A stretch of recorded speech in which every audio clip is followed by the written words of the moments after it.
You're listening to the Dre Area Sports Show, live on YouTube and X. Make sure to like, share, and subscribe. What's going on, you guys? Welcome back to the Dre Area Sports Show. And today we're going to be talking about the San Francisco 49ers' dominant performance over the Indianapolis Colts this past Monday, last night, to be honest. And we're going to talk about the Niners, Brock Purdy, and how dominant he was last night. Because, I mean, holy shit. He looked like fucking next coming of Peyton Manning. I was like, man, this guy looks incredible. And, of course, it was against the Colts. We got to see Phillip Rivers, whatever that was worth. But he didn't quite make it. He didn't get the win, I'll tell you that. So, let me ask you guys. Last night, the Niners kicked a whole lot of ass. They beat the Colts 48-27 in a pure ass whooping of magnificence. The defense struggled early on. Phillip Rivers was able to move the ball early on and sort of kind of saw a revival. I think his career is finally over now because now they've been officially eliminated from the playoffs. I don't know if they're even going to play Rivers anymore. It's like, well, hey, you tried, buddy. We lost 2 in a row, and that's about it. So just didn't work out. Thanks for stopping by. Yeah, thanks for stopping by. And let's take a look at some of the numbers from the game because, I mean, dude, this was quite the performance by the Niners and Mr. Brock Purdy. Dre, let me ask you, what'd you think of Brock Purdy's performance? He was 25 of 34 for 295, 5 touchdowns, 1 pick. And he looked absolutely dominant out there. Yeah, it was Purdy for 30 all night long, pretty much doing whatever he pretty much wanted. Same with Kyle Shanahan in his bag of tricks. I really enjoyed seeing the offensive line controlling the line of scrimmage. Obviously, Christian McCaffrey with a big day on the ground. I mean, Brock, obviously, what he brings to the table, I mean, you can't say enough about him. He extends plays. He's looking for the big explosive, multiple passes, 10-plus yards down the field. This is what he does, and this is the extra element I believe he brings to the 49ers offense over a guy like Mac Jones. And you know, credit to him for stepping in and being serviceable like he was. But Brock has found a different gear in his game right now. Yeah, and it's obviously showing. And I think it was a decent test against the Colts. I mean, you know, we can talk about how many injuries they had in their secondary, you know, not facing their best players, but overall, just an absolutely killer of a game. I mean, 5 touchdowns. You haven't seen a 49er quarterback do that since Joe Montana, or Steve Young in the Super Bowl, mind you. Just overall, an excellent performance. He should be NFC player of the week in my mind. I mean, this was a pretty, at least for the Niners offense, this was a pure ass whooping. I mean, when you have Brock Purdy throwing for 295, 5 touchdowns, 126.8 quarterback rating. Yeah. I'm sorry, that's just his rating. His QBR was 89.5. And you got McCaffrey with 21 carries for 117 yards. First of all, the Niners don't have a very strong running attack this year, and we've all known that. Mm-hmm. But the Colts had the number 2 ranked rush defense in the league. And they put up 117 rushing yards, just McCaffrey alone. Yeah. B-Rob had 20. McCaffrey averaging 5.6 a carry. Daniel, what'd you think of Christian McCaffrey? What'd you think of Brock Purdy last night? Well, I thought Brock played at the highest level I've seen him ever play. I mean, the guy threw 5 touchdowns, and, you know, you take a look at his numbers. He didn't even throw for 300 yards, and he got 5 touchdowns within that. You know, I mean, you see quarterbacks put up 460 yards and put up 3 touchdowns, and you're thinking, wow, that's a hell of a game. Brock Purdy threw the ball really well, very accurate. He was mobile when he needed to. He converted some first downs, used his legs. He had command of that offense. this is the best I've seen Purdy. And he had a really great game last weekend too. Yeah. So he's really coming into his own right now. And you really see Brock reaching another level right now. And it's the time of the year where you need your quarterback to do that. And this is something that separates Brock Purdy from Mac Jones, from other quarterbacks in the league, is his ability to step up during big times. And we're seeing it. And, I think it's going to continue. I don't think he's going to slow down. I don't think Shanahan's going to take his foot off the gas. This is no breaks. Where they're going to push. So when I think about Brock Purdy, he had a great game. Niners look great. I'm really excited for the closeout of this season. I mean, think about the NFL season. It's been a wild season. There's been so much change happening this year. I mean, as a football NFL fan, you got to really appreciate this season and how dynamic it's been. Yeah. No, I feel like the Niners have taken advantage of their opportunities with the easy schedule, with, even through all the injuries too. In my mind, Kyle Shanahan should be up there for coach of, what's the award? Coach of the year? Coach of the year. Well, yeah, coach of the year. We all know that the league likes to give it to, a coach that pretty much has turned around a poor franchise, in a season, or what mind you, like Vrabel. I think they're talking about Mike McDonald. I mean, there's a lot of good candidates, but wait, Mike McDonald? No, not Mike McDonald. That's the Dolphins dude, right? No, that's that's Mike McDaniel. McDaniel. Mike McDonald in Seattle is doing a great job. The coach last night for the Colts was a guy that was up there for nomination. But now they've taken a nosedive, so there goes that. For sure. But my point is Kyle Shanahan, the coaching staff have pretty much stepped up. They've accepted the challenge. I think they've demonstrated to the team what they needed to do in order to survive this year, with the young rookies, with the injuries that happened early on in the season. And I'm hoping that all of that, has flipped from the beginning of the season. Obviously, they're flipped the script. Exactly. They've gotten a lot healthier, and they continue to get healthy at the right time. So I'm looking for them to continue their run. Yeah, no, absolutely. I mean, the team they're firing on all cylinders. George Kittle, 7 catches for 115 yards. And the touchdown. Juwan Jennings had a touchdown, 5 catches, 71 yards. McCaffrey had 6 catches. He had 2 touchdowns receiving. Didn't get one on the ground, but he did rush for 117 yards, and he looked explosive too. He was hitting holes better than he has almost all year. And like I said, that was the number 2 ranked rushing defense with DeForest Buckner back on their defensive line. Yeah. So that's not like a crappy defense. Now look, I understand that they were down Mooney Ward and Sauce Gardner, so that does hamper their secondary. But those guys aren't big against the run. They're not. In fact, we saw even last year, the Niners were actually running at Sauce Gardner, and they had to take him out of the game because he's not good against the run. He's just good in pass coverage. You bring up a good point. Charvarius Ward struggled the last season he was with us too, tackling and holding the outside too. Yeah. So I mean, who knows how how different of a game it would have been with them, playing. But I think Brock Purdy just was able to continue to do what he wanted to do, and they really didn't put up a big fight. So it was nice to see the Niners score at will and score touchdowns. I mean, their punter hasn't punted in 2 games. They are rolling right now, and you hope it continues. Well, the whole talk about the punter not punting and 2 games, that was the worst thing I heard, because I was just like, you know what? I don't want to hear that shit, because the moment they go against like another team and they go, oh, they got a punt. Like, it's the first time they punted in how many games? Like, oh, fuck, here we go. That's true. That's fucking true. that up. But look, if the Niners were going to win this game, everyone kept saying, well, what they got to do is they got to shut down Jonathan Taylor. And they completely shut him down. He had 16 carries for 46 yards, averaging 2.9 a carry. He didn't do jack shit.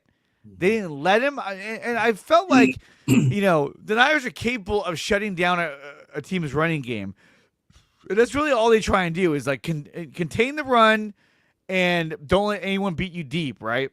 And Pollard ended up fucking running for a lot of yards against them, but Jonathan Taylor, he found no success against San Francisco, and I think a big reason for that is Tatum Bethune. Bethune was back.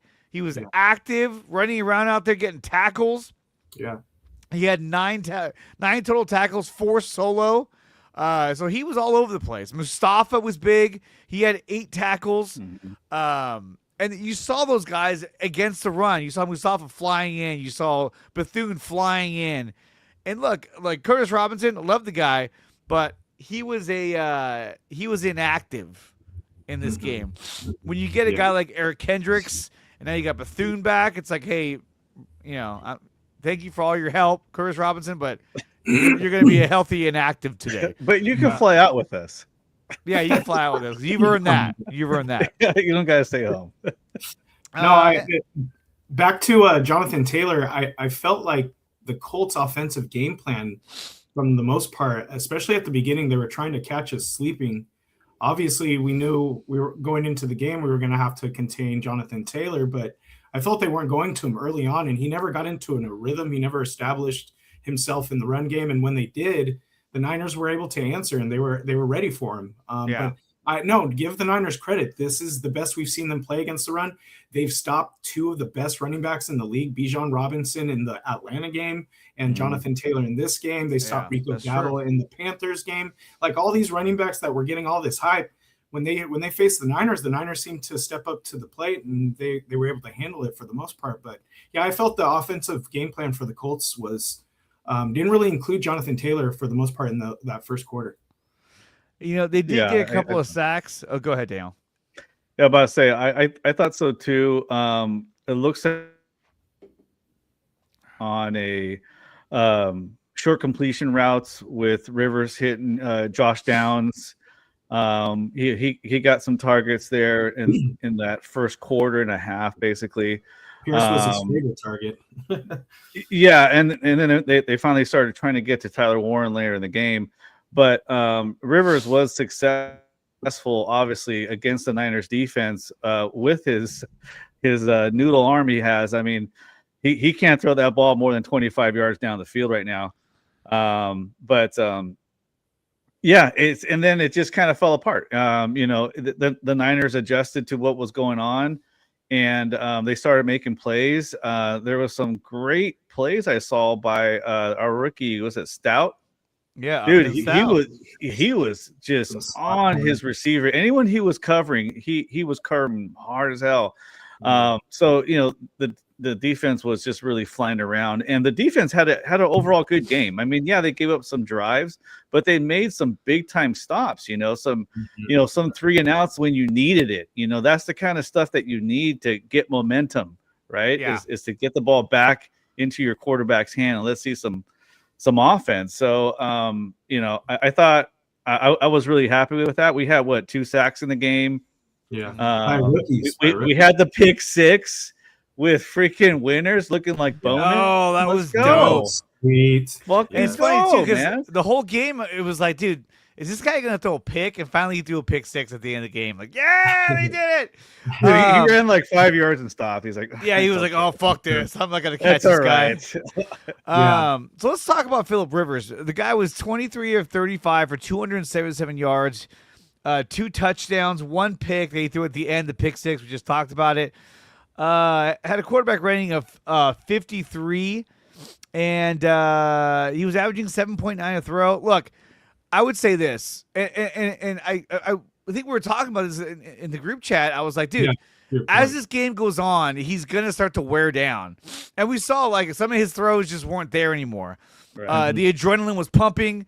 And I thought that early on, he actually played really well. Like he was putting the ball where it needed to be at. And it was like, God damn it.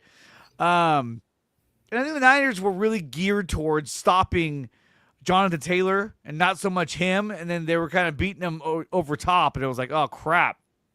But the Niners made adjustments. They did start to blitz a little bit. And we saw 2 sacks from both the rookies, C.J. West and Alfred Collins.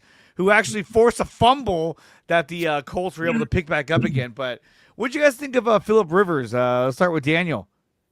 Yeah, I mean, like I was talking about, he looked really effective when he first came out there. He was actually moving the ball really well against our defense, which was annoying the shit out of me. And as the game wore on, As the war continued, Rivers he was still very effective in the game, but he had zero mobility, and a lot of those throws that he missed were just like, bro, like that's a bad pass. That was a bad pass.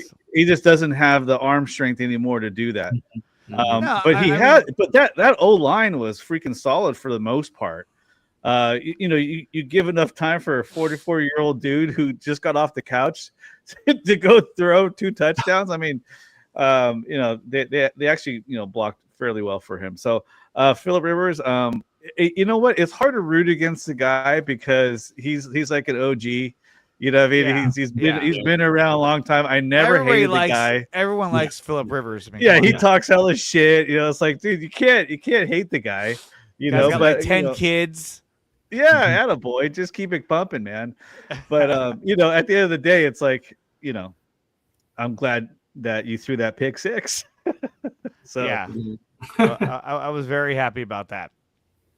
But overall, though, look, it was a gutsy performance. He knew that, hey, look, they had to win that game in order to keep their playoff hopes alive. And I think he laid it all out there. He did everything he could to win that game. And we were talking about this, too, during the game. After the half, or at the beginning of the second half, I was like, dude, if they score a touchdown right here, this is going to fucking hurt. And they went down and scored another touchdown. And they showed Phillip Rivers' face, and he was just kind of like, fuck. You can just see it. He's like, God damn it. Now I'm down 2 scores. I think we're fucked. And they were. They were totally fucked. And then also, too, Michael Pittman Jr. didn't do shit. 4 catches, 32 yards.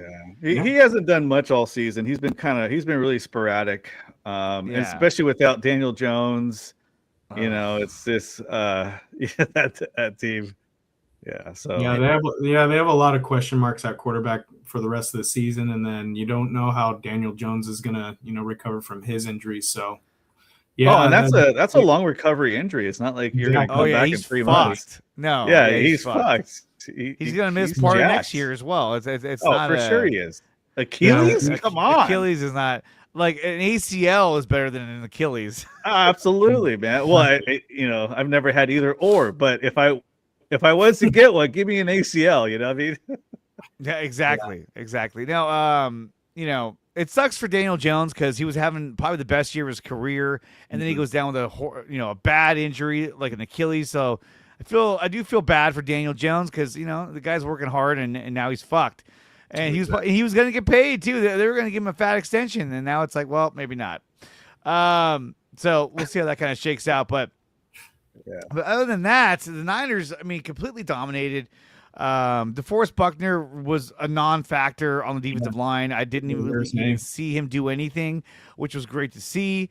And, dude, props to Jair Brown for punching that ball out early in the game that caused that turnover on special teams. That was huge. Yeah. And then that allowed Niners to get right back in the lead. Again, showing Rivers' face like, what the fuck? I just scored a touchdown. Now we're down 14-7. Like, how the hell did that happen? Yeah. So special teams was a big factor, I thought, as well. Obviously, the turnover.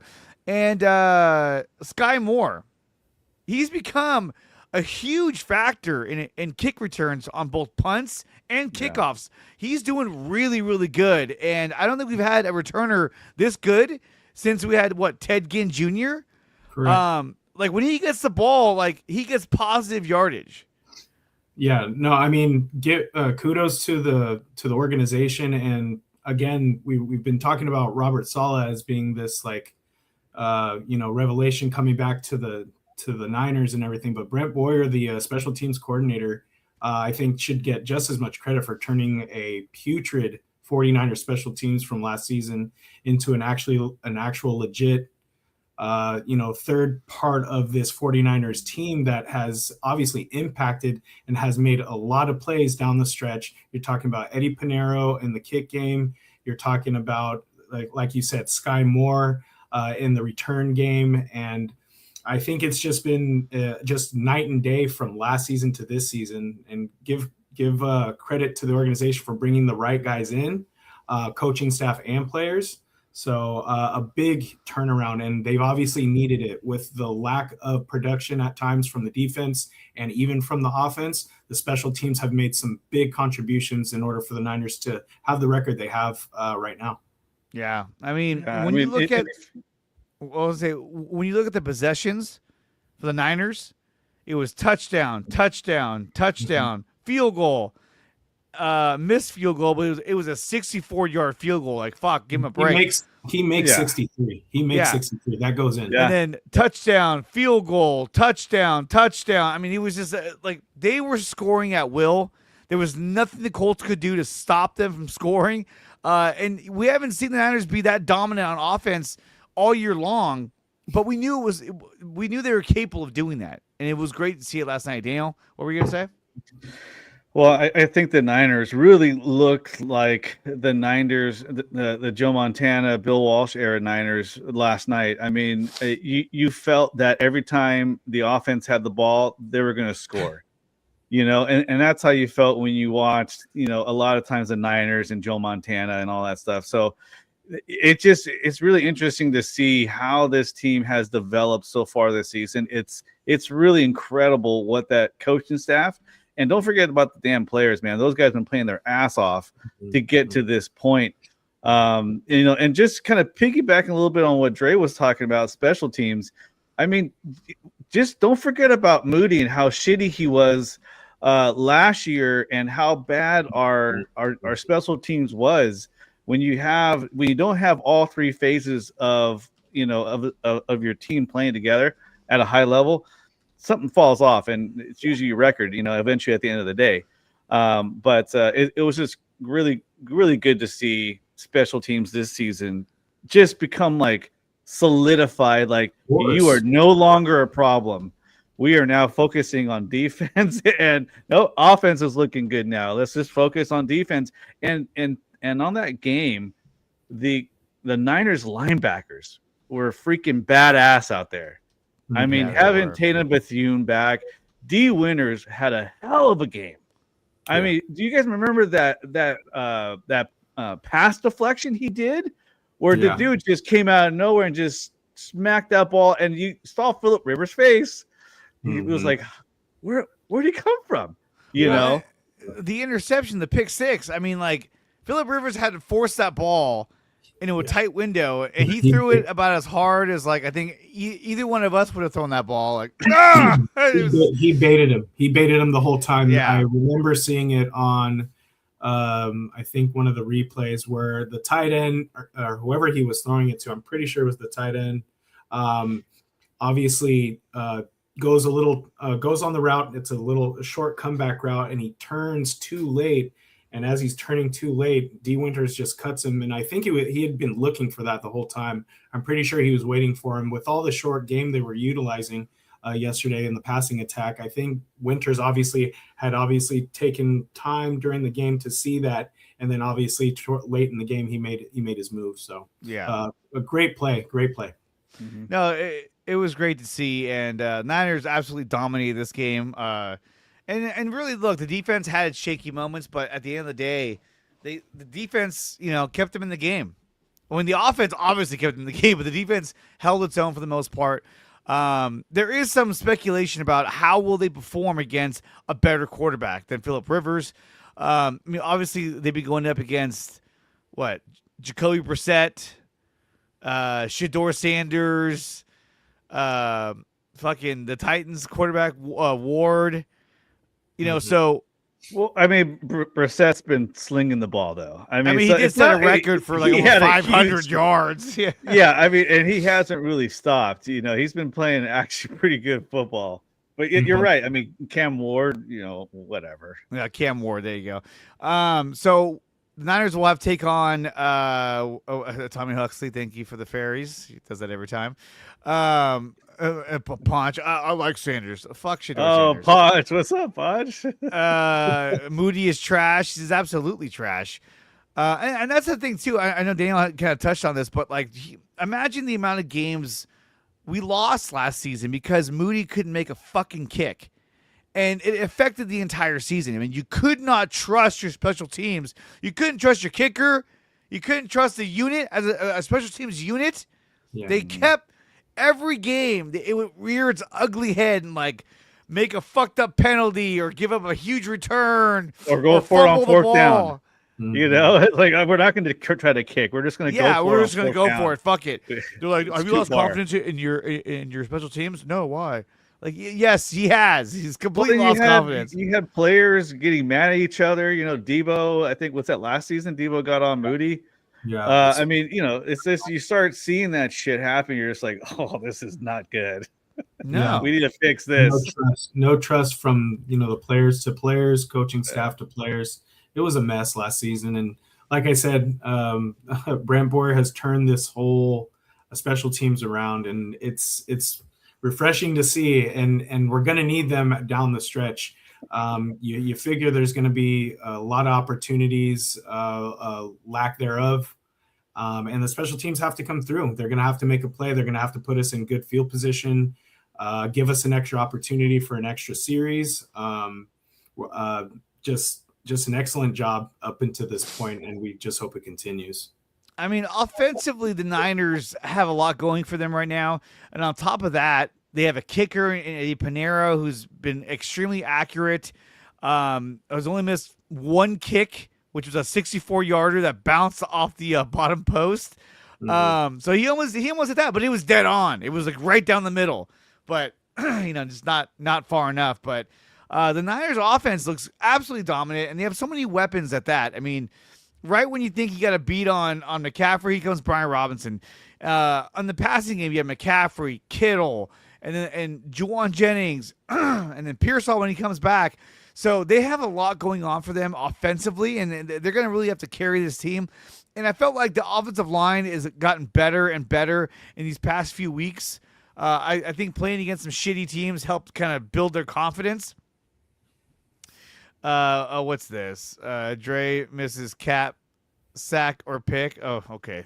Yeah, I'm good off Colin Kaepernick for right now, but maybe I do. He was supposed to be the next. He was supposed to be really good, and it didn't work out. But, and I'm looking at the numbers right now. DeForest Buckner, he had five total tackles, 4 solo. That's it. Didn't do shit. Yeah. So looking at this game, there was a play that Brock. He dropped back and he threw a bomb to Demarcus Robinson for a touchdown. I absolutely loved that play. It was aggressive. It was just beautiful to see. I was like, yes, he's striking downfield. This is great. And I think Brock is showing a lot of fans like, hey, if you thought I had a weak arm, fuck you. I'm throwing this shit downfield and I'm hitting it in stride. He looked phenomenal. Mm-hmm. And right now he's playing like a Super Bowl caliber quarterback. And he showed last night that they fucking decimated the Colts. It was great. And the Colts, what's crazy is that at one point they were 8-2. 8-2, and now they're 8-7. Oh yeah, the wheels fall off that. Well, I think the league figured out what they were doing. And you know, ever since they lost Daniel Jones, that team has fell apart. But if you I lost my train of thought. I was going to say something. I have to come back to that one. I got something about Purdy here. Yeah, come on back, Dan. Come on back. Come on back. So we're going to talk about the upcoming game against the Bears and what some of our predictions are for the season. Obviously, Brock Purdy fucking tore it up, so that was good to see. But check this out. I don't know if you guys saw this or not, but there was a video posted by Brandon Ayuk where he was like fucking driving over 100 miles an hour in front of Levi Stadium. Did you guys see that video? Oh, yeah, I heard about that. He was like filming it from inside the car, which was like, what the fuck are you doing? And why is he still hanging around the facility? He's just like, hey, what's up, guys? And so it's a creepy dude. There's been a sighting. And then you got this. According to TMZ, the Santa Clara Police Department is looking into the video of Brandon Ayuk speeding past Levi Stadium. Would you think they weren't going to say anything? What a fucking idiot. You lost all your money and then you're speeding like it's cool. I don't get it. And then he issued a statement. Sorry, y'all. My car content won't come with speeding anymore. Was praying with my son tonight and wouldn't want anybody else to miss out on an opportunity to do the same with their loved ones. My apologies. What the fuck is wrong with Brandon Ayuk? What happened to this guy? I don't know. Sounds to me like he's craving attention or something. I don't know. He's a fucking head case, dude. He is a head case. He's reminding me of like Antonio Brown Jr. Youngster. I mean, he's building up. He's just talking nonsense. Antonio Brown went off the side. Just went off the deep end hard. What the fuck? It's just so stupid. Ayuk is more dysfunctional sober than Alden Smith was drunk.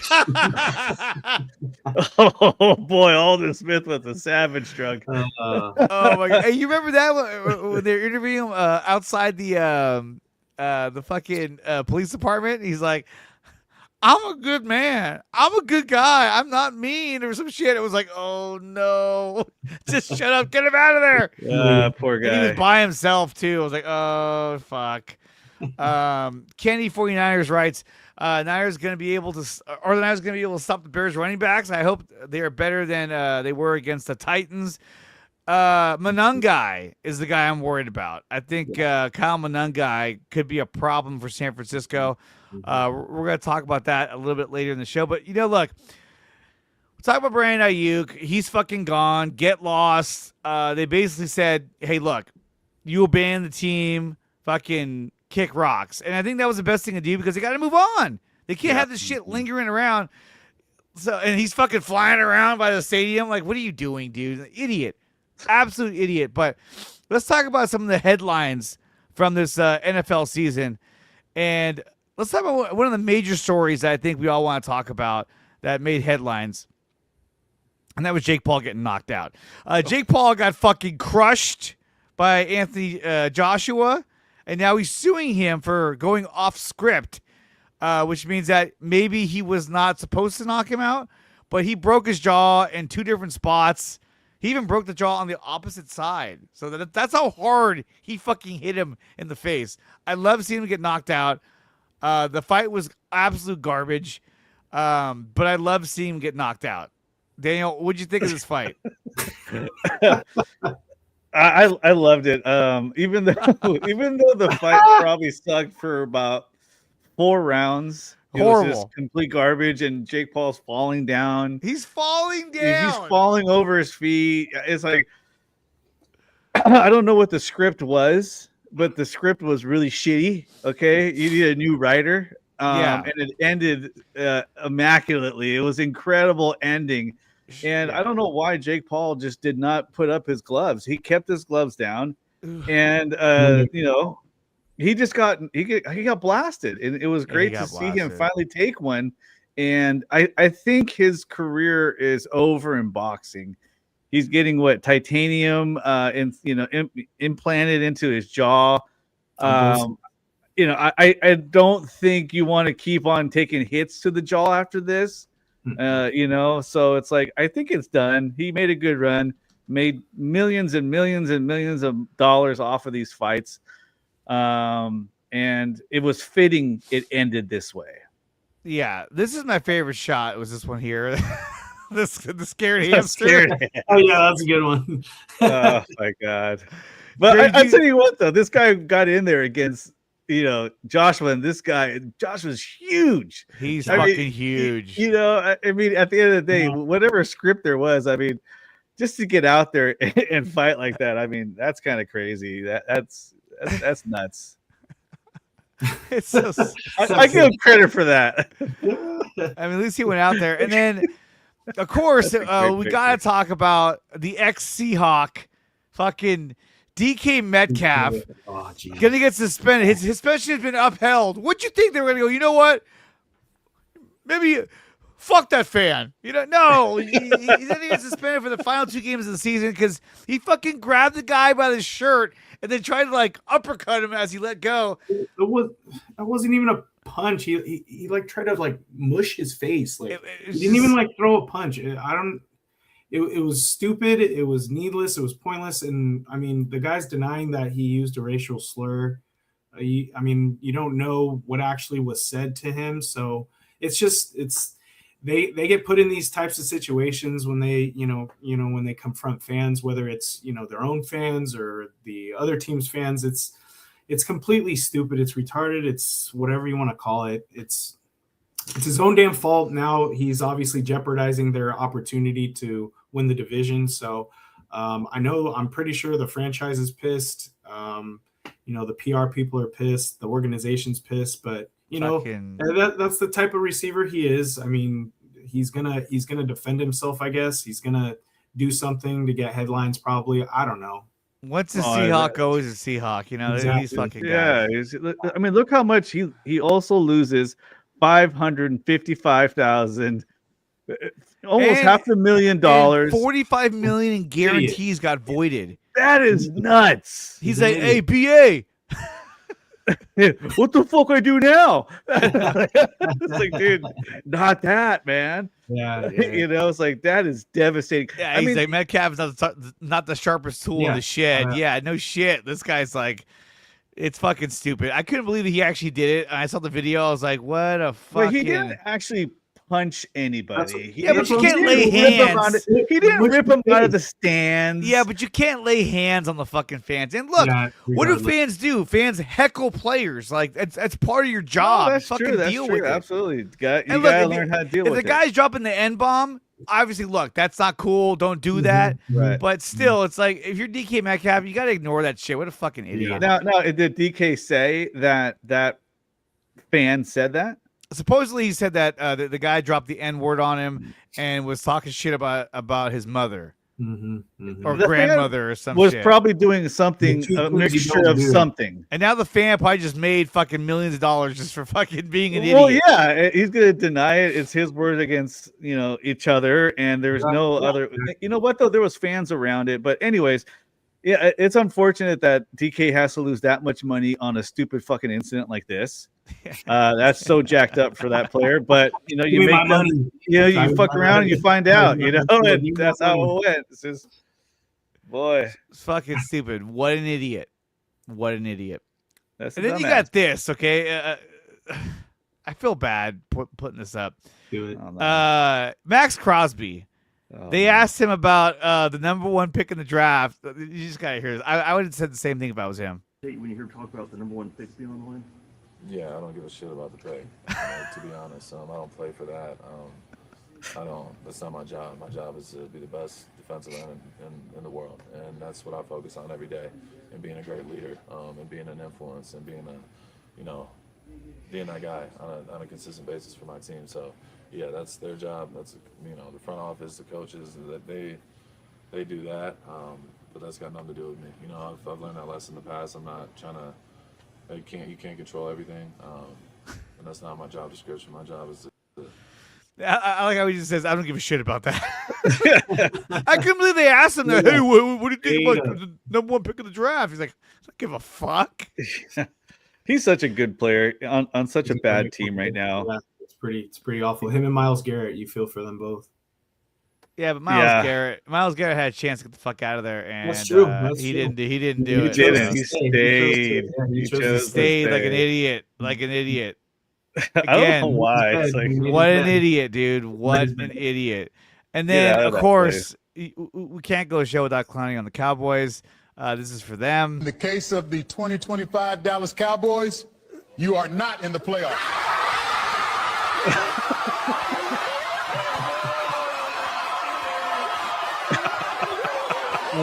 Dak just oh, wow. Yeah, it's supposed to be Dak and CD Lamb.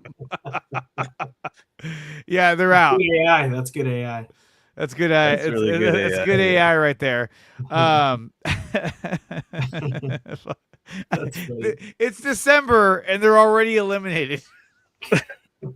What the fuck? You expected anything less after the Micah Parsons trade? I know. It's just like, oh my god. I mean, at the end of the day, Parsons still tore his ACL, and he's gone for the whole year. It's like, it's just the Cowboys. They just, I don't know. They have no defense. Now that team really has no defense. Anyone can score against the Cowboys right now. They have a badass and the offense is pretty badass. With Pickens and CeeDee Lamb, and Dak's been playing actually really well. They don't have a great running back, but they do have a running back in Williams. But and they have a good tight end, But man, their defense is dog shit. Yeah, their defense fucking sucks. Offensively, they're great.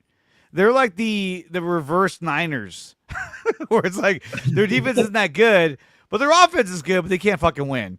And the Niners are keep winning. And then I had a stat up before my computer crashed earlier. The Niners had, it says, the 5th easiest schedule in the NFC. So they didn't have the absolute easiest. And you know who had the easiest schedule in the AFC was the Broncos and the Patriots. And where are they at right now? They're in first place. Oh yeah. And this is something early in the year I talked about. You got a team like the Commanders, who were so good last season, got to the NFC title game, but their schedule was going to get harder this season because they were a competitive team. And look at them now. They're not even in the playoffs. They already got eliminated. So it goes to show you that teams that are consistently competitive year in and year out, that get in the playoffs year in, year out, there's a reason why. And like the Niners, you got Kyle Shanahan, you got all these players. So the franchise is doing a good job and making sure the Niners stay competitive. And realistically, if we didn't have a guy like fucking Jake Moody as our kicker last year, or Nick Sorensen as our defensive coordinator, we probably would have made the playoffs. Yeah. No. I remember what I was gonna say. It came back finally. Oh, there we go. The file was recovered. The file was recovered. It was about Brock Purdy and how he made probably one of the best throws of the night when he threw that touchdown to Tongas. Oh, yeah. And it was called not a touchdown. Yeah. And they couldn't challenge it because Kyle had already used up that. Well, no. They could have challenged. They could have. You get 2 challenges now. And that was one of the things that a lot of people were questioning. They were like, well, why the fuck wouldn't he have challenged that? Because even though he lost the first challenge, doesn't that wipe away his extra challenge? No, not this season. I don't know about this, but like he had an opportunity to challenge that play. And he didn't challenge it, but they scored a touchdown anyway, so it didn't really fucking matter at the end. Exactly. He threw the ball to a wide open Christian McCaffrey. Like, I could have caught that ball. That was cool. Yeah, I was like, oh, okay, well that was easy. But some people were questioning like the play he did challenge was stupid. It was stupid. And he challenged, in my opinion at least, he challenged that play because he got mad. He got frustrated and was like, fuck you, I'm challenging that shit. Because that's kind of like what happened to Kendrick Bourne. In reality, was like, but he already made a move. He hit the ground. Yeah, exactly. Like, it's not the same, but that was right. But here is that play right here. Let's take a look. No sound. Just try to save myself here. Look at look at that scrambling ability. Boom. He's that Jesus Christ lizard, bro. Yeah, he really is. Yeah, I mean, when you watch that, oh, there it is. Look at that. What a touchdown. That's a touchdown. I'm telling you, I think Tongas is a very underrated tight end.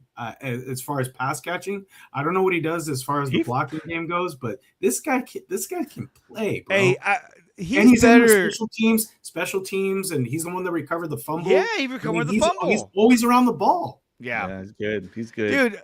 I'm telling you right now, Luke Farrell fucking sucks. I'm sick of seeing him out there. Does a shitty job out there. Doesn't do. He misses all of his fucking blocks.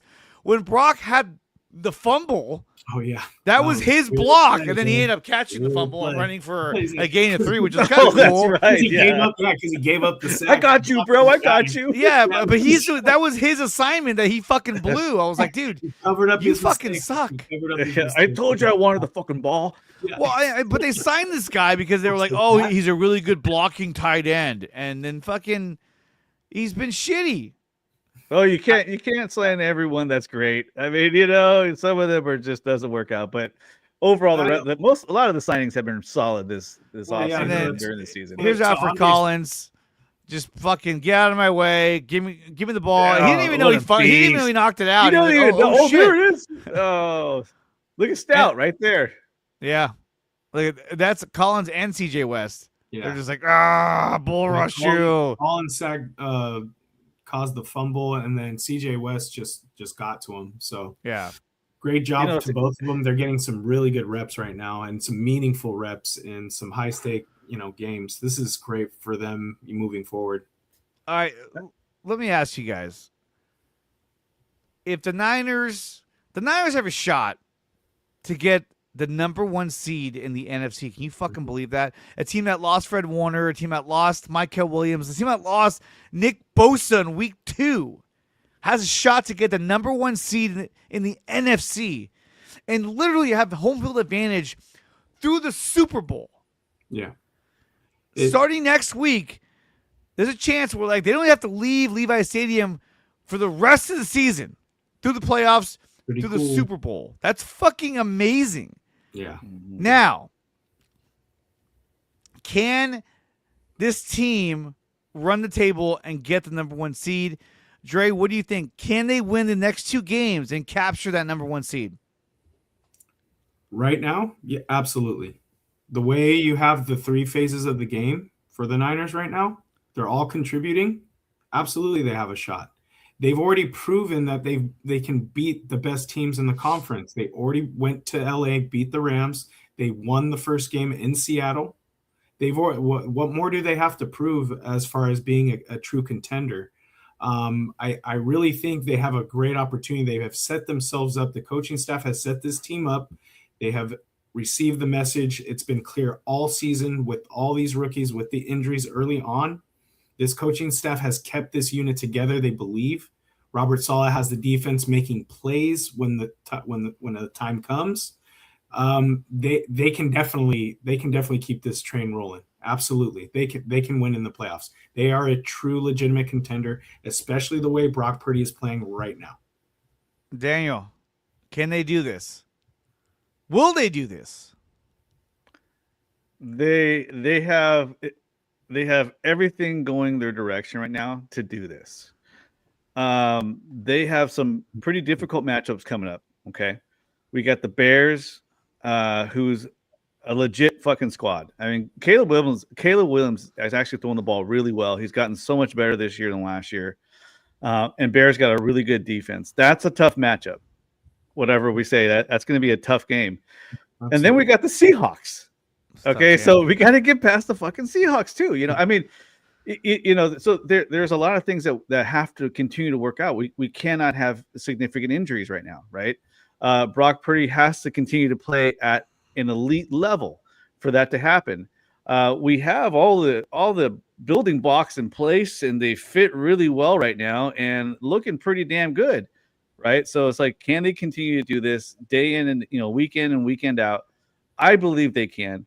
I think from what I've seen, Brock Purdy has really taken over this offense in a way that, I haven't quite seen yet. I mean, you can take a look at the 2023 season when we made the Super Bowl, but he looked a lot different in this last game and in the previous, past couple games, So, they absolutely can. I think they can. Things have to fall in place, and things don't have to fall off. We have to have things stay together. And they can make an epic run right now to get to the big game. They can do this. I'll double down on that real quick. For the point of these next 2 opponents, and then this is just my opinion, Chicago has to nab that 1 seed in order for to convince me that they are legit. Seattle, Brock Purdy, statistically right now, owns Seattle. He has great numbers against Seattle, going to Seattle and at home. In my mind, we have a great advantage and we have a great opportunity, and the way we are playing makes us a legitimate threat. And to Tom's point, who just messaged a minute ago, this is an underrated stat. The Niners don't beat themselves. They are playing clean football. They're one of the least penalized teams this year. That is different from last year as well, too. So in my mind, this makes us a legit contender, the way all 3 phases are playing and the way Brock Purdy's playing. Yeah, I think that the Niners have a clear shot to get the number 1 seed. Everything is in their favor. They're at home. And really, there is not a lot of pressure on them to fail or succeed because, I mean, really, they shouldn't even be here. Mm-hmm. Most people would say that the Niners should be the opposite. They should be fucking 4-11, but they're not. And they found a way to win in the middle of the season where everybody was banged up. We had Mac Jones out there. Kendrick Bourne was out there. And now we got on the offense, you got all of our guys back. So when we look at the current playoff picture right now, that's kind of small, sorry. I mean, there's not a lot of teams out there that scare me. What would that be like? Can you imagine if the Niners get to the Super Bowl and they take on the Denver Broncos? The return of Dre Greenlaw, the return of Talanoa Hufanga, DJ Jones. Wouldn't that be something this year? They go up against the Broncos and Dre Greenlaw. That's crazy to think about.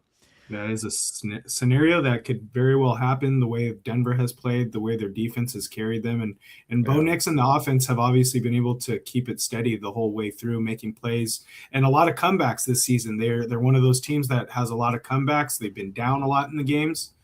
They seem to thrive in that position. It's kind of weird how successful they are in that regard. But yeah, that's a legitimate scenario. The way the Niners and the Broncos are playing, that's definitely a trajectory for both teams that could very well meet in the big game. I mean, yeah, think about. If you look at the Niners and Steelers, do you think they're actually going to get past the first round? Ponch, come on, man. The Steelers are going to get fucking shellacked in the first round. I would love the Niners and Steelers in the Super Bowl. That would be pretty badass, right? But I don't think that's going to happen. Return of the Broncos at Levi's 2016. There it is. You know, if you take a look at those teams again, Arnie, if you bring up that yeah. Oh shit! There it goes. You know, the Bills, the Jaguars, the Patriots, the Broncos, they all have double-digit wins in the season, right? Low loss records, and then the Texans is just a really good-ass team. And if you look at on the NFC side, you know, Niners, of course, the Rams, the Seahawks. I mean, Eagles are always going to be a good team. You know, Packers are playing well now without Jordan Love. That might be a big problem. And you got the Bears. I just looking at this map, it's a very balanced league right now. You got good-ass teams in the AFC and good-ass teams in the NFC. It's going to make a really exciting playoffs to hit. Who can make the big game, the Super Bowl?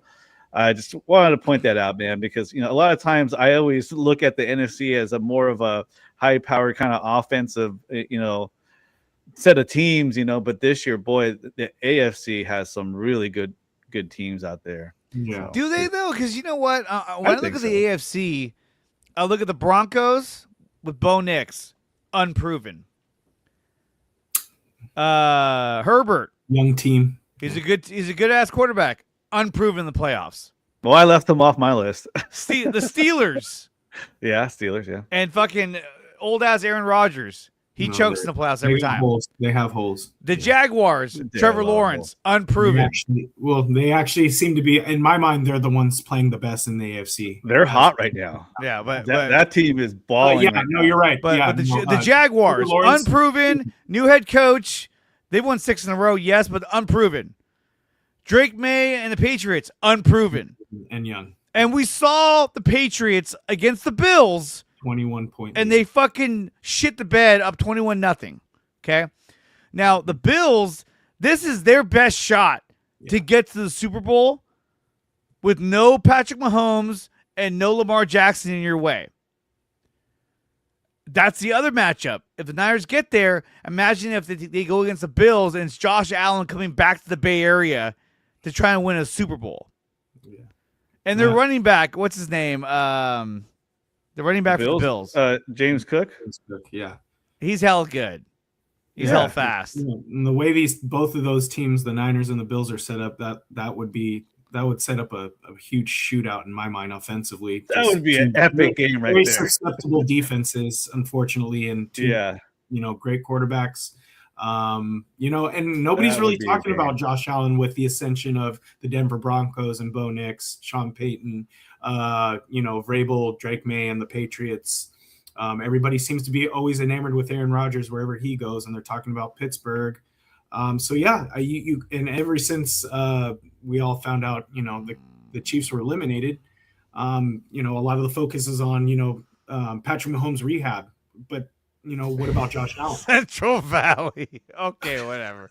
He grew up a Niner fan. I'm just saying. Yeah. But the Bills, dude, like they have. So one thing they have going for them is that, and this doesn't really mean shit. It depends on how you play in the game, but they have the number 2 ranked passing defense in the league. But when it comes to rushing defense, they have the 30th ranked rushing defense in the league. They're allowing 144 yards on the ground. Leaky.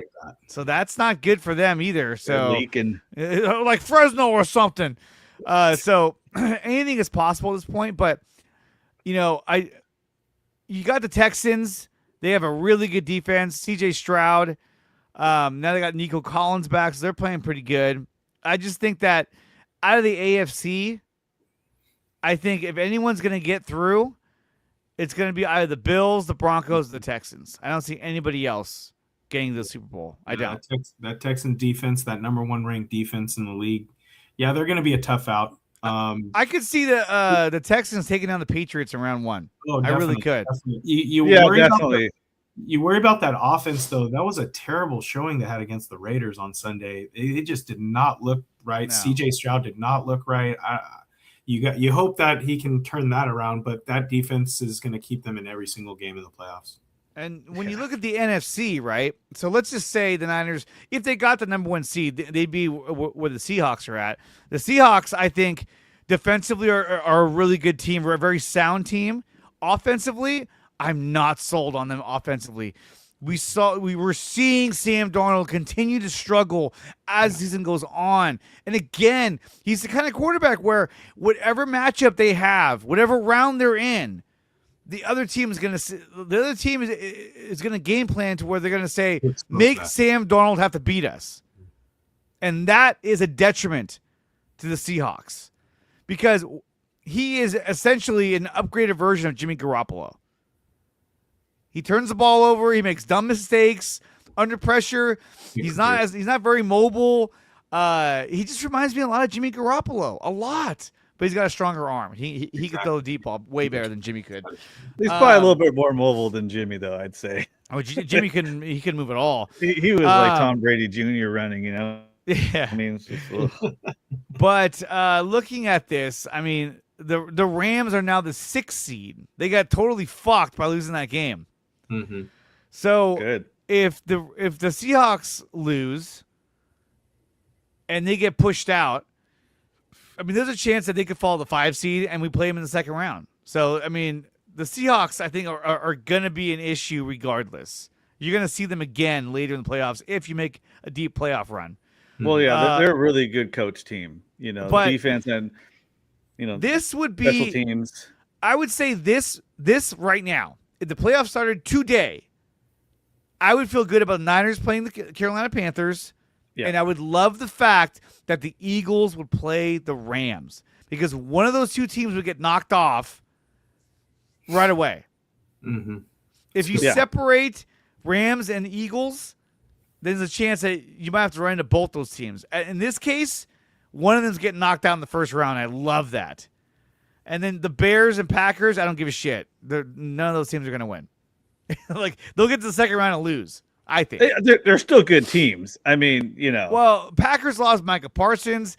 Jordan Love has been concussed, which I'm imagining he's going to try and come back. But I mean, like, you can't play him this week if he's had a fucking concussion. Nope. Well, he got concussed early in the game. He'll be fine. Yeah, he already shook that off. Yeah, it was only on the second drive. They're in a world of shit right now. Losing Micah Parsons and then having a concussion on Jordan Love. Yeah, it's not good. It's although the really backup actually played pretty good. And Malik Willis, he beat the Niners. He beat the Niners. he looked good out there. He looked, fairly capable, and maybe with some more practice time, hey, play a little bit better. But I don't know. Fuck the Packers. Fuck the Packers. Okay, so let's talk about the upcoming matchup between the Niners and the Bears. Looking at defensively, the Bears. Let me see where they at here. The Bears have. That's the Browns. Whoops, I had the wrong team. The Bears have the number 24 ranked defense in the league, giving up an average of 348 yards a game. Niners have the 18th ranked defense. Defensively, the Bears have the 18th ranked passing defense, and they also have, Jesus Christ, where is it now? They have the 27th ranked rushing defense. So this is not a world beater defensively. Mm-mm. So the Niners should be able to move the ball on the Bears fairly easily. Yeah. Probably better. Almost as good as they did against the Colts. So offensively, I don't see them having problems. I don't see them having problems moving the ball. They should be able to find a lot of success against Chicago. Offensively, though, Niners have the number 9 ranked offense in the league. The Bears. What? Where are they? I'm fucking blind, dude. Oh, they have number 5 ranked offense. So you're talking about 9 and 5. Yeah. Carried mainly by their run game. They have a really good top 5 run game. So back to the defense. From what I understand about the Bears defense is they're more of an opportunistic defense. I know they have they're pretty high in turnovers, I think. I know they're pretty up there in interceptions, I think, too. So it's mainly opportunistic, bend, don't break, kind of like the Niners. So they can get got in this game. I think the offense can definitely score some points. You just got to hope that the defense can come up with enough stops, contain Caleb Williams for the most part. They got weapons around them. They got plenty of receivers. They got, like I said, they got that 2-headed monster in the backfield, leading the way. And I think that's why they're ranked so high offensively.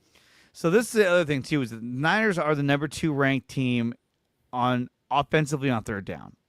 They get the job done on third down.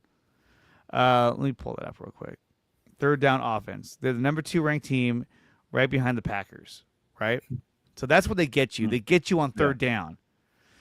When you look at the third down defense, there they are. The Broncos and the Seahawks are the 2 top teams against third down.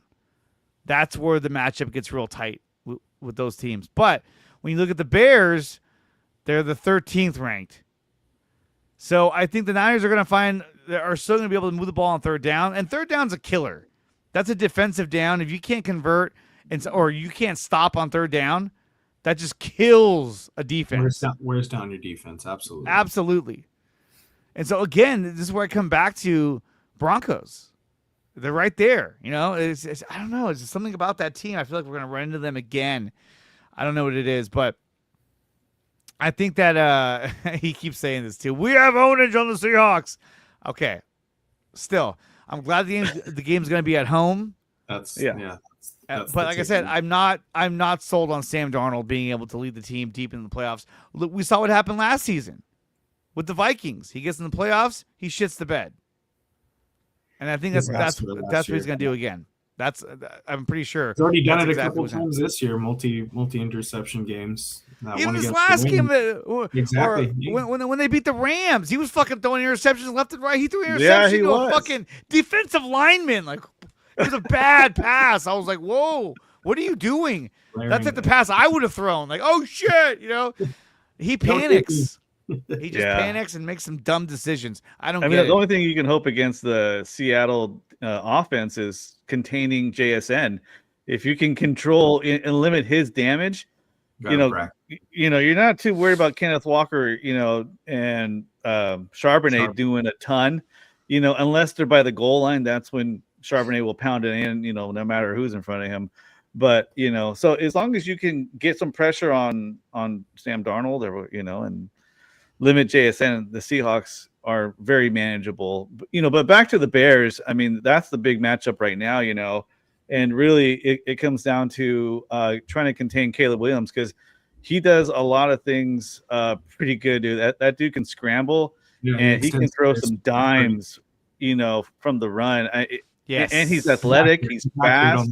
Yeah, he's accurate for the most part. He's gotten way more accurate this season than last season. I will say that.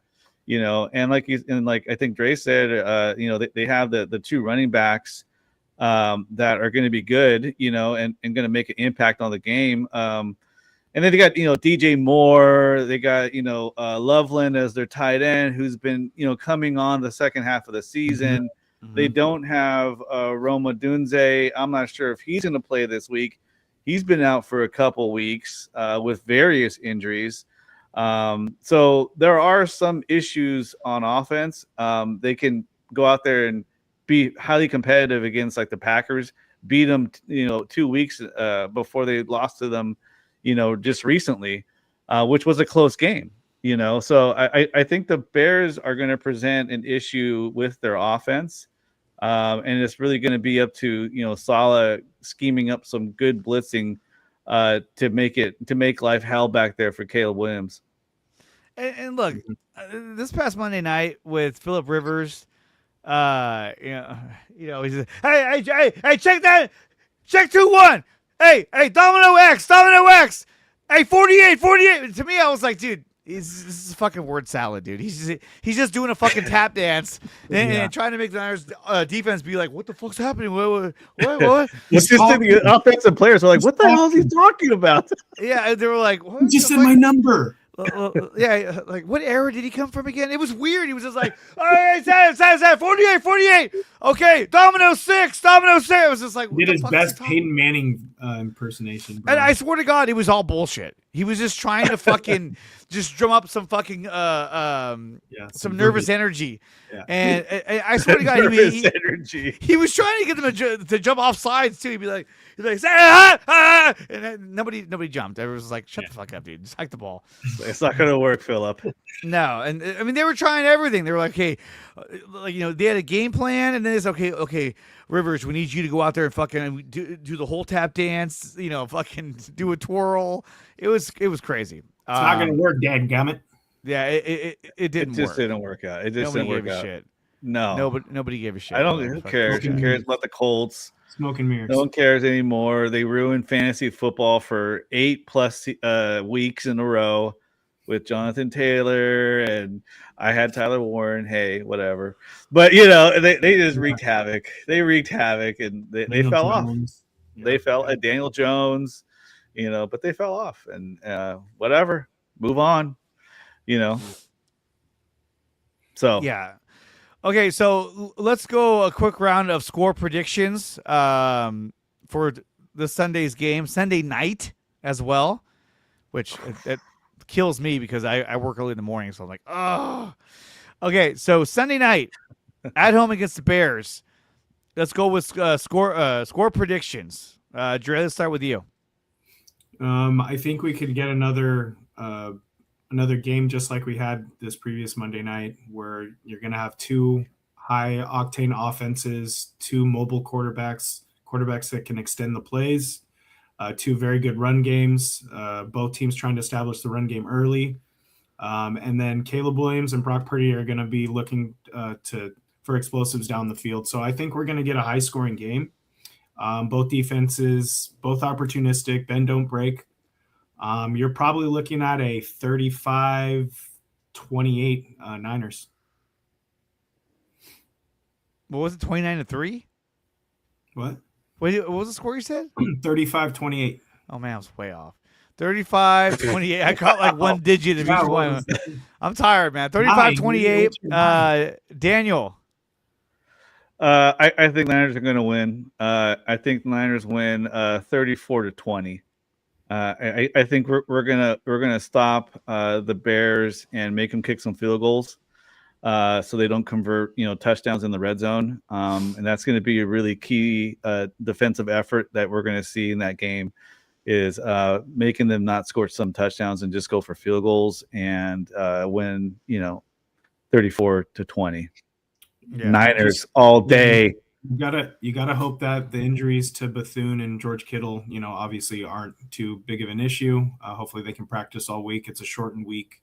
So we're going to need everybody. This is another week where Gross Matos, everybody that came back this week, have another week to get their legs underneath them, and maybe they'll be able to produce a little bit more. I know the pass rush was a little stagnant, so maybe we get some results this game for more reps and more practice work.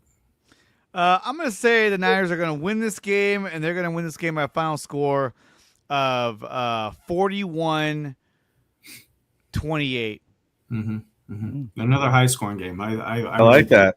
Yeah, 41-28. Two high-powered offenses right now. Niners offense is kicking ass right now, and it's not just because they're they got good players.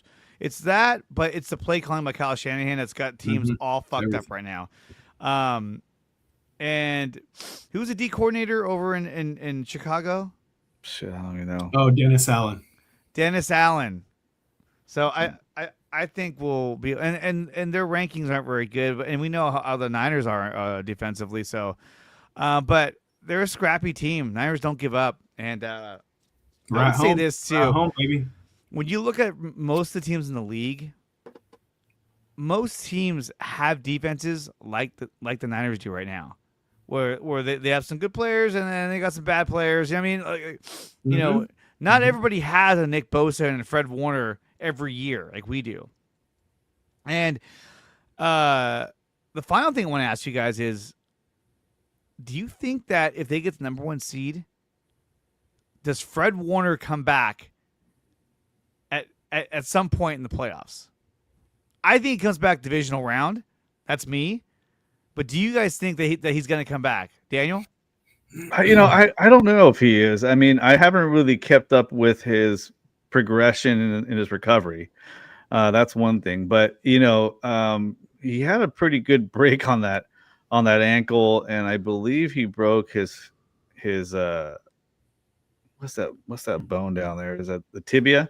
Yeah, the bottom of the tibia. So it was a pretty severe injury he got. If you take a look at the recovery time on that, what is it, 6 to 8 weeks or maybe a little longer, 10 to 12? I mean, he's coming up right to that area. I think more if we make it to the Super Bowl, I think you might see Fred Warner play for that game. But he has more football left in the tank in his career. You want to really be careful and not to bring back someone too early that's going to get injured again and be jacked up for even longer. I don't think he'll get. Well, I mean, I would veer on the side of caution with Fred Warner, but if they make the Super Bowl, we might see Fred. Well, and on top of that, they just recently signed Eric Kendricks, so I think that gives them some assurance. They're going to go with Kendricks and Bethune at that linebacker position. If he does come back, obviously you have to make another roster move.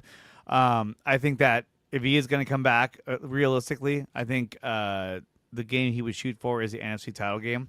But I think if we make it to the Super Bowl, he'll come back. Yeah. And that's huge to get everybody him back. Yeah, everybody heals differently. You hear the rumors about him making some really awesome progress right now. So I'm sure there's going to be rumblings throughout the playoffs. You just hope that the medical staff and the team do right by him and protect him from himself if he's trying to come back too early. I'll be a little bit more optimistic. I think Andre's onto something. I think you could potentially, depending on this run that the Niners can make, I really believe that there is an opportunity, depending on how he feels and if he can get cleared by the medical staff, there is an opportunity for him to play the NFC title game and beyond that. So it makes sense. Seems like he's making some great progress, but we'll see. It'd be great to get a game in before the Super Bowl. That could propel them. Absolutely. Yeah, that timing could. and everything. And if they're still playing good ball and they're making all the right moves and then we get that jolt from Fred Warner, that's playing in your own house in the Super Bowl, that just has the writing on the wall. It makes sense if you have home field advantage throughout the playoffs. You can't. Then you really that percentage of him playing in the NFC title game goes up way high. So that makes a lot of sense. If he plays in the NFC title, we win that game, and then you play in the Super Bowl.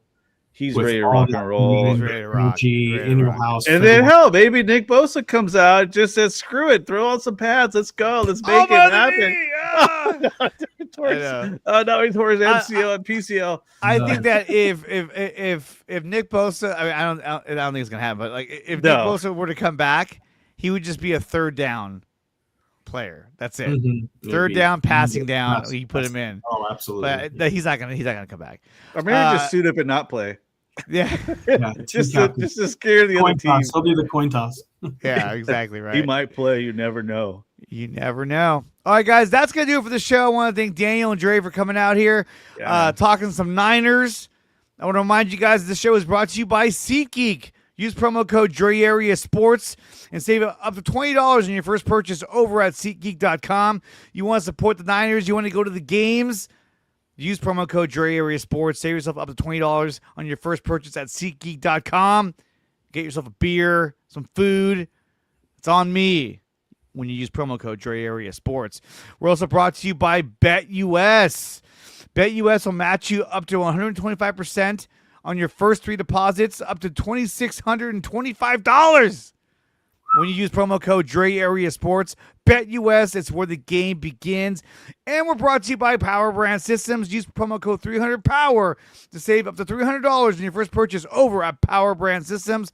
They will build and design a website for your every need, for your big business, small business, YouTube channel, social media account, whatever you need.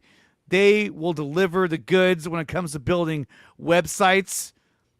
And they're using their platform to help give your business a larger reach out there in the world. I'm going to use SeatGeek for some Sacramento Kings games. Fuck the Kings. Anyhow, guys, that's going to do all it. he gets up there. That's all I get. Make sure you like, share, and subscribe to the channel. I'm tired as fuck. I'm going to go to bed. And if you want to support the channel, go to DreAreaSports.com and become a member on the website. Or you can go to Patreon, look up Dre Area Sports, and join us over on Patreon as well. Until then, we all agree we're predicting that Niners are going to win this game against Chicago Bears, and then have the big Week 18 matchup against the Seattle Seahawks at home to decide the number 1 seed. Unless the Seahawks lose this week, that'd be kind of crazy.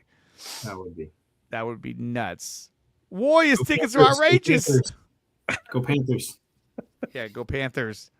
The Panthers. All right, guys. We'll see you guys later. Merry Christmas. Everybody have a happy and safe Christmas, and we'll see you guys next time. Peace. You're listening to the Dre Area Sports Show, live on YouTube and X. Make sure to like, share, and subscribe.